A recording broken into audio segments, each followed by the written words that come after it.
ಎಲ್ರಿಗೂ ನಮಸ್ಕಾರ ಪ್ರಿಯ ವೀಕ್ಷಕರೇ.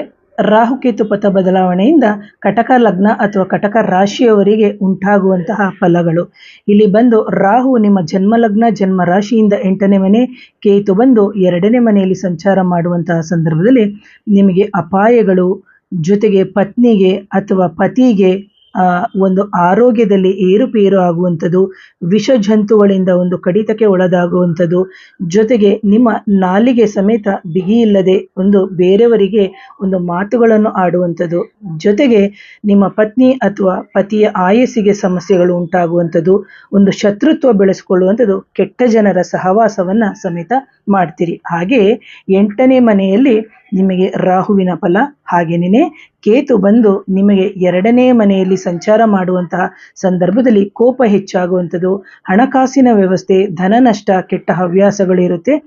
ಇದರ ಪೂರ್ತಿ ವಿವರಗಳಿಗೆ ನನ್ನ ಗುರು ಪರಂಪರೆ ಯೂಟ್ಯೂಬ್ ಚಾನಲ್ನ ನೋಡಿ ಇದಕ್ಕೆ ಬೇಕಾಗುವಂಥ ಎಲ್ಲ ಪರಿಹಾರಗಳನ್ನು ಹೇಳಿದ್ದೀನಿ. ಹಾಗಾಗಿ ಇಂತಹ ವಿಡಿಯೋಗಳನ್ನು ಹಲವಾರು ಜನಕ್ಕೆ ಶೇರ್ ಮಾಡಿ ಅಂತ ಹೇಳ್ತಾ ಥ್ಯಾಂಕ್ ಯು.